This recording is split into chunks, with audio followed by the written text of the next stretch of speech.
So we return today, Chapter 8. And Chapter 8 is all about interpersonal communications. Now, interpersonal communications it's a big one because it is not just something that is going to affect you in the 911 world, the public safety world. Interpersonal communications is a subject that is going to affect you in everything that you do. Through your personal life, through your career life. That career life could be public safety, that career life could be something else. A completely different line of work, working for a completely different company or a completely different corporation. You will always be affected by interpersonal communications, effective and ineffective communications. So as we can see up here, we have 4 basic elements of interpersonal communications. First one here is the sender. The sender, I happen to be the sender, is the one who is sending the information. Now that information will be received by the receiver. You, the student, happen to be the receiver in this case. So you have the sender sending information, you have the receiver receiving information. What's the information? The information is the message, the content. So I, the sender, sending you information about interpersonal communications, that happens to be the message, and you, the receiver, are receiving it. Now, how do I know you're receiving it? That's a big one, and that's one of the major ones, feedback, the response from the receiver. I, the sender, need to ensure that whatever message I have provided to you, whatever information, content, you are receiving it. And that's all about the feedback. Feedback is extremely important, because I can tell you anything I want, but if I don't know that you've actually understood it, you've comprehended it, you've absorbed it, it's just be talking to a wall. So that leads us to ineffective communications. And some examples and how we understand that a communication is ineffective. We have several ones here because they can really waste valuable time. And in this world, in this line of work, answering that 911 call, picking up that potential emergency, we can't waste time. So ineffective communications. Now you see you have a lot of items here you're going to have to write down, so if you need more time, just absolutely let me know. Number 1, the sender does not possess a clear idea of the message. So what would be an example of that? And I have a great example. And this is going to be pretty much in the 911 world. So the sender does not possess a clear idea of the message. If I don't understand what I am explaining to you, how are you going to take it at face value? How are you going to be confident in what I am describing? Here's a great example. So pretty much 99% of emergency medical dispatch type calls, emergency medical dispatch guide cards all have a certain instruction in there for anybody having a medical emergency. And that instruction is do not eat or drink anything. So do not eat or drink anything. Now you tell a caller that. Okay, I don't want you to eat or drink anything and turn the porch light on. But that caller responds to you and says, why shouldn't I eat or drink anything? Your answer is, that's a great question. I have no idea. What kind of confidence does that caller have in you for the instruction you just gave her? Now, you give her multiple other instructions. Why should she listen to any of those as well? You don't possess a clear idea of that message. Now, if the response was this, well, based upon your injury and the symptoms that you're providing, we don't really know what the medical problem is. And because we don't know the medical problem, eating or drinking anything, depending upon what it is, could actually exacerbate that issue and cause more of a medical condition. So it's best that you don't eat or drink anything until you see a medical professional. Now, an answer like that, we have a clear idea of the message, we're able to explain that idea, and it's going to build their confidence, and they're going to listen to you. They're going to go forward with it, and they're probably not going to eat or drink anything for the rest of the day. Okay, so number 1, sender does not possess a clear idea of the message. Number 2, the sender has a clear idea, but is unable to express it well. With that same example, so I have a clear idea of why that caller should not eat or drink anything, but going back into the original example, because my book says to. So say we're talking to somebody and says, well, it just says right here that you shouldn't. I know why you shouldn't, but I'm explaining it as this little guide card right here just says you shouldn't. I have a clear idea. I'm poorly expressing it. Again, that poor expression of the message is ineffective. It's not helping us. It's not helping you as the dispatcher. It's not helping the caller as the person having the emergency. All right, so the next one is the receiver does not listen carefully. Listening is a big aspect that's going to come up a few times as we go through this chapter. And listening is really ensuring that they comprehend. So if your caller's not paying attention, or if your student is not paying attention, they're looking up at the wall, they're looking down at their phone, and they're not listening, you could explain the idea perfectly. You could express it great, but they're not listening. Message does not get across, and you don't get that feedback. You don't get that response. All right, so we have now the next one. The receiver infers a different meaning than what was intended. Be very careful about slang. Be very careful about information that you're presenting to someone. So in terms of if you are not direct and you're not explaining it in a very simplistic terms, ways that you can ensure that they are going to infer exactly what you mean, you're going to run into issues. And it's going to be ineffective. You're going to wind up having to repeat yourself. We're wasting valuable time. Remember, these are emergencies. These are times when time is of the essence. Another example, receiver fails to provide feedback, and we talked about that before. And feedback is not necessarily just, yeah, sure, okay. It's really ensuring that the sender knows that the receiver has understood. It's repeating the instructions. It's asking a question and not getting a simple yes or no. It's ensuring that you're getting a qualitative response. It's, is your address this? And they're going to say yes to anything.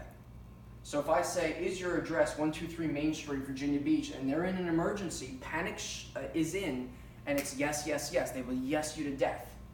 Turn it around. What is your address? Where is your address? Get an actual response from them because they're providing the feedback.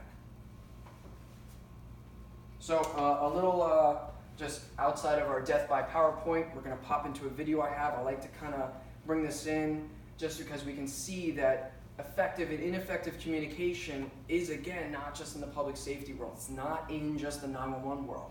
It really is all across the board. So just bear with me. I'll bring this up really quick. Be a few moments.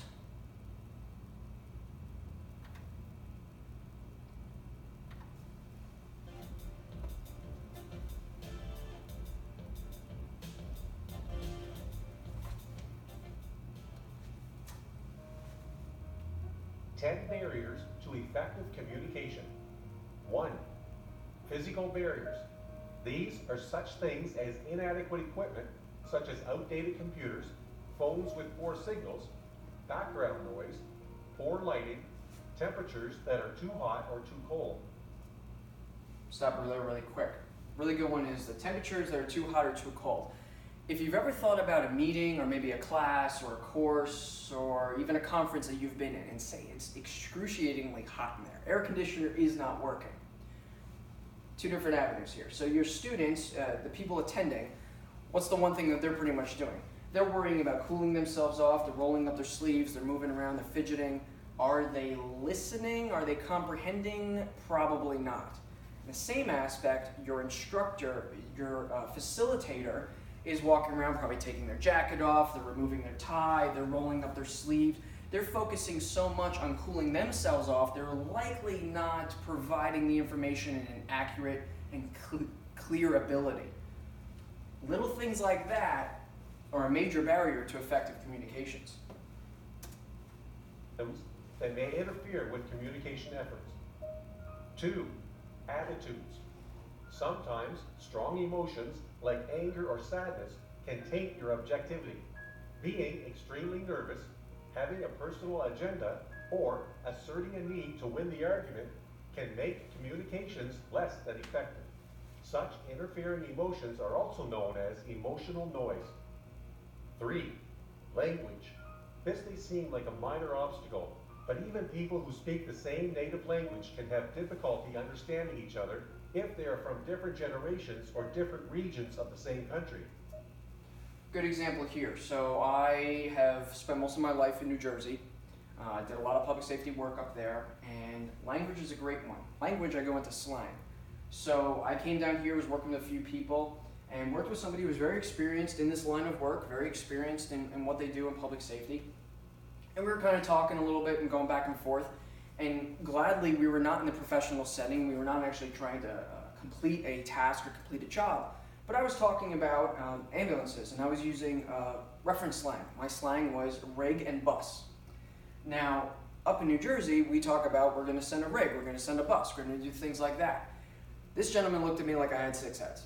Absolutely had no idea what I was talking about. Same line of work, same experience, same time and experience, and because we were in a different region, I used a completely different terminology. Now imagine in the professional setting using that and the time it would waste.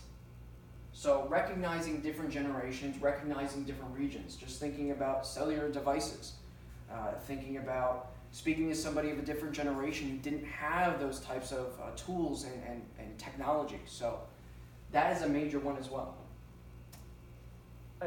Professional jargon and regional colloquialisms can hurt communicators with even the best intentions. 4. Physiological barriers. Ill health, poor eyesight, hearing difficulties, and pain are all physiological obstacles to effective communication. 5. Problems with structured design. Companies or institutions can have unclear organizational structures, making communications difficult. Bad information systems, lack of supervision, and employee training are also to blame for faulty communications. 6. Cultural noise. People sometimes make assumptions about others based on their cultural background and associated stereotypes. 7. Lack of common experience. It's a great idea to use examples or stories to explain or enhance a point. However, if others cannot relate to these examples because they do not have the same knowledge or shared experiences, then this tool will be ineffective. 8. Ambiguity and overuse of abstractions.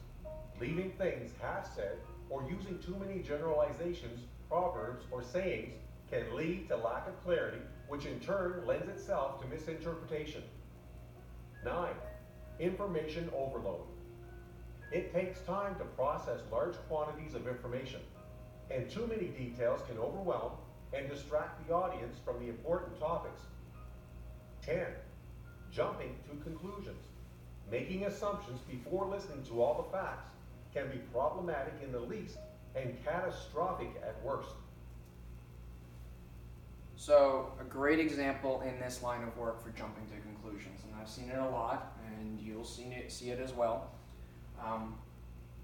Not listening to all the facts, not listening to everything that, say, a caller might have to mention to you. And this will kind of come into several of the different examples that we've seen up there. So a great example for you is many, many years ago, I was answering a 911 call. And I was speaking to an older gentleman, and I could tell he was older, probably in his mid-70s, maybe even early 80s. You could just hear it in the tone of voice, in the way he spoke, in the respect manner. So you pick up the phone and you say, 911, where's your emergency? And his immediate response was, well, this isn't an emergency. I just need the number to the police department. Now, I've seen this a lot. Because he said, this isn't an emergency, I need the number, I've seen people jump to conclusions. They jump, oh, this guy just doesn't know what he's doing, he's older, he doesn't understand how this works, this isn't 411, blah, blah, blah, blah, blah.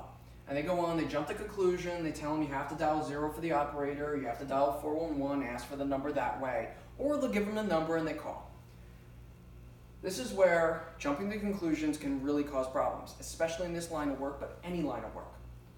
So instead of jumping to a conclusion, I turned and I said, well, not turned, but I said to him over the phone and asked him, well, what do you need the police department for? And he again insisted, not an emergency. I was like, well, no, that's okay. I have time, so why don't you let me know why you need the police department? In his response, not a joke, absolutely happened, well, I was cooking and my oven's on fire. Calm, collected, nothing whatsoever. And you're all in shock, and I understand that. And this happens all the time, but in his generation, 911 wasn't a thing. 911 isn't that old. 911 hasn't been around that long. It hasn't been as such a national sensation. So in his, it's calling the 7-digit number, it's calling the 10-digit number. This 911 thing is probably something that one of his kids told him and said, if you ever have a problem, you need the police department, you dial 911. And not in the case of explaining how it actually works, explaining that we'll send out the resources and we'll send out the fire department, we'll send out, but in his mind, It's not an emergency. I'm not sure what in his mind was an emergency, but not an emergency, I just need this.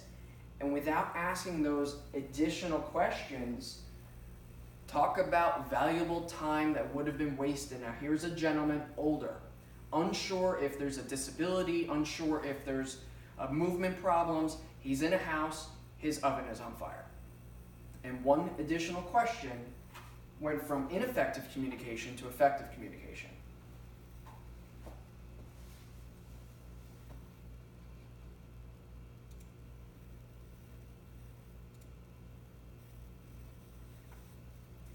Okay, so we went over ineffective communications, and that was a big one. Now we'll go back to interpersonal communications. There's two forms of interpersonal communications. First, we have verbal communications, and we also have nonverbal communications. Now, I'm sure some in here have heard, maybe everybody has heard, that verbal exchanges, verbal communication really only account for a fraction of the total communication that we conduct on a regular, daily, hourly, minutely basis. Our book states that between 70 and 80% of all communications are actually nonverbal. That number is actually more. That number is 93% now. So now, 2019, 93% of communications is nonverbal, meaning only 7% left are actually verbal. 7% are actually us talking. Now a lot of that's technology. Obviously, it's gone up. We're texting, we're emailing, we're sending videos, things like that. It's changed a lot. So verbal communications. 3 types of verbal communications, and kind of we can stretch this a little bit. We have personal one-to-one, such as a telephone, a cellular device. Personal is, remember, verbal, so we're having a voice here. Another is lecture, one-to-many. That could be a video conference. It could be a Skype conference. It could be what we're doing right now, a classroom-type experience. And then we have group, many-to-many.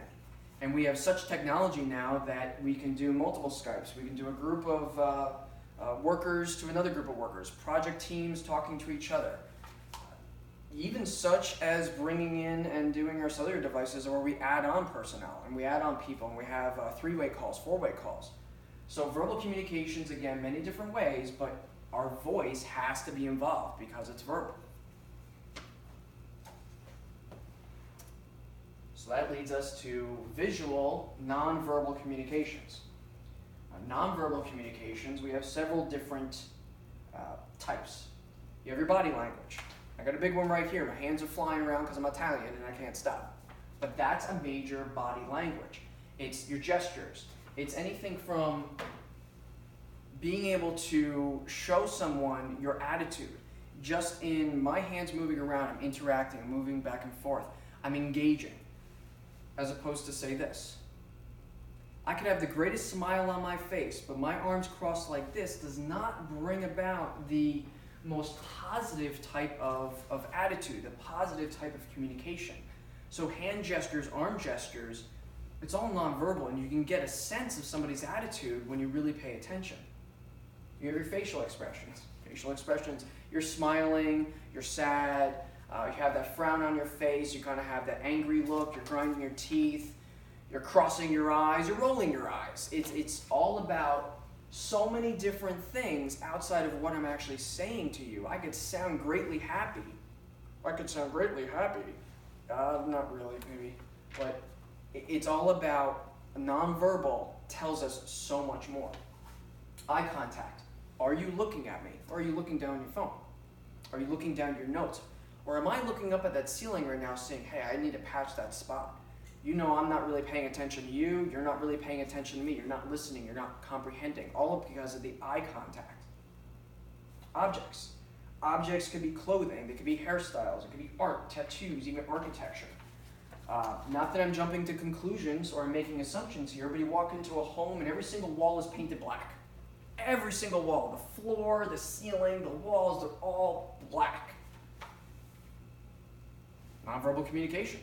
It's saying something. I'm not sure what it's saying, but it's saying something. Symbols. Symbols can be in terms of characters, figurines, figures, religious, government, all have symbols which provide nonverbal communication. They communicate an idea, a concept. So what does this say? So 93% of communication is all nonverbal. Now you're answering the phone, you're not going to be able to see 93% of it. So you're going to have to determine communication completely by verbal and recognize what is actually occurring. So we're at a disadvantage. Where everybody else in the corporate world, everybody else in their career, and everybody else in their personal life, they have this great advantage of recognizing somebody's attitude based upon their nonverbal. We're at a total disadvantage because we don't get that. We haven't gotten to the point of having video 911 yet, or video conferencing 911, even though that's something that they're looking into and they're working on for next generation 911, but it's going to be some time. And it's going to be interesting. So, as I said, we can't see the caller. Well, now what? But there are ways to recognize via the verbal and via voice inflections to determine caller's attitude, determine more into the call than just what they're saying. So we talk about our speaking style. Speaking style could be assertive, could be passive, friendly, direct, confrontational. You can easily recognize if somebody's pretty annoyed with you, or annoyed in general, angry. You can hear it in the tone. And as you listen on to the calls and as you take these types of calls more often, you become much better at it. Pitch. Pitch is a variation of pitch when you're speaking. Higher variations, lower variations. Pitch is a great way to tell if you're speaking to a child. 9 out of 10 times, child's going to have a much higher pitched voice. It's going to be a little squeaky here and there, especially when they are upset, when they're frantic. You're going to get that squeak. You're going to get the pre-puberty type of voice crack. That's going to help you to determine, usually you're speaking to somebody under 14, 15 years old. And you can treat the call and you can treat the caller completely different. Tone of voice. Tone of voice, again, can kind of go with speaking style, but it can help you to determine anger, surprise, or a big one, anxious, anxiety, whether somebody's nervous. And based upon the scenario and the incident that they might be calling in, and they sound nervous, it might change the way you're handling this a little bit, especially in this day and age, and with security threats and other events that are constantly occurring.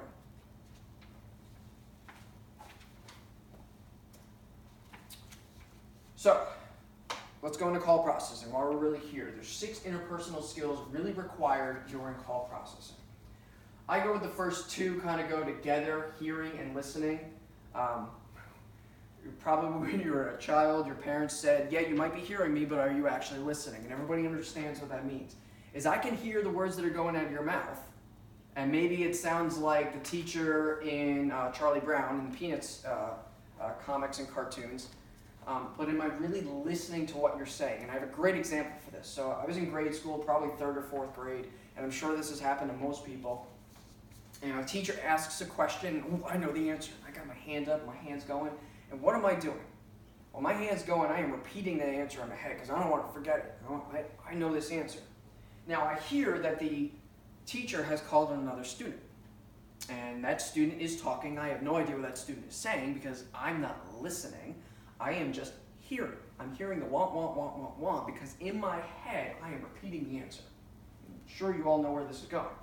So that teacher then calls on me because maybe I have another answer. And I repeat exactly what the other student said. And the kids laugh and everybody goes, and the teacher says, Joey already answered that. I say, oh. And you go, oh man, but it's all about hearing and listening. It's the difference in comprehending and really ensuring that you are listening. You are taking in what your sender is providing. Now we go into diction. So diction is all about articulation. Diction is all about speaking clearly, ensuring that the receiver can understand what you were saying in a clear and concise manner. And I have a great another video to kind of jump into this. So again, we killed the death by PowerPoint. And it's a quick one, but hopefully it'll make everybody laugh a little bit.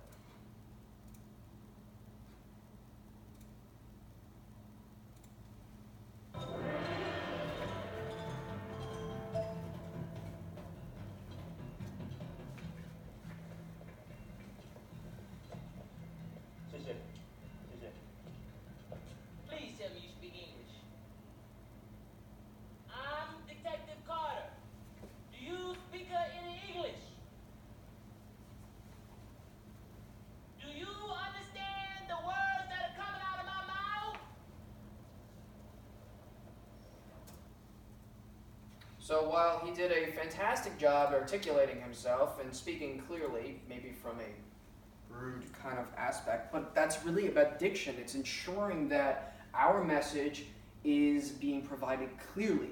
We're enunciating it and we're articulating it well. Maybe not the best example, but something to just kind of add in there. Next one, empathy. Now, empathy is a hard one, especially in this line of work, because empathy can cause people to break protocol, and that's a big one. So empathy is recognizing and feeling the emotion of another. And in this line of work, it is nothing but emotion. It's emotion on every other end of the call, because those people are constantly experiencing probably what they consider the worst moment in their life as of yet. Now, with that being said, it's what they feel is the worst moment in their life as of yet. So, a party calling up because they stubbed their toe and expecting the chief of police to come because they are crying their eyes out does not mean that we break protocol. And yes, again, every example I give is pretty much real life. So don't take your empathy because you feel bad, they're so upset. Always make sure you have the facts. Keep protocol. Perception. Perception is perceiving what is occurring. It's the process of understanding what they are explaining to you and you being able to perceive what is actually going on. And a lot of this goes through our listening, our diction, but recognizing and envisioning the event as it unfolds. So while they're providing their variations in pitch, while you're recognizing are they anxious, while you're recognizing are they nervous, are they upset, you can envision, you can really perceive what is actually occurring here. Perception's a big one. Last one, intuitiveness. Now, intuitiveness is something that you're going to build over time. Intuitiveness is just that quick kind of insight, recognizing that something could be wrong here. Something else could be going on. That gut feeling. And I have a great story for the gut feeling. So one of my 911 callers had to be a young child, if I remember correctly, 4, maybe 5 years old. And the child calls up and calm, collected as ever. No problem. Most children are because they don't recognize the severity of an emergency. Called up 911 and you're just kind of talking a little bit and, you know, your mom and dad there, your parents there. And the answer was, they're sleeping. They're sleeping. Okay. Now you could stop it right there. But something told me there's more to this. Something told me I need to ask a few more questions. I say, okay, well, can you wake up mom and dad? And the child was like, well, I can try. And the child went up and tried to wake up mom and dad. And I heard the child go, Mom, Dad, get up. And I was like, I really need you to pounce on them. I want you to jump on the bed and pounce on them. And he couldn't wake them up. We got a problem here. We got a big problem.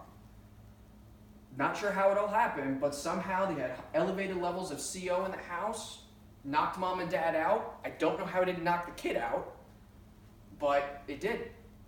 And it went from mom and dad are sleeping from a calm, collected 4 or 5-year-old to mom and dad are now going to the hospital and child saved their life because he just happened to call 911 because they were sleeping. He couldn't articulate that they were sleeping and they weren't waking up, but he could articulate and knew to call.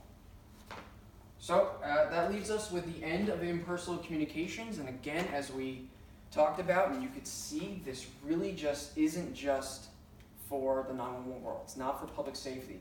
All of these are going to help you. Now, granted, you get out of the 911 world, and you get a phone call, and you get that other 93% back of nonverbal communications, and you can understand what's occurring a little bit quicker and better.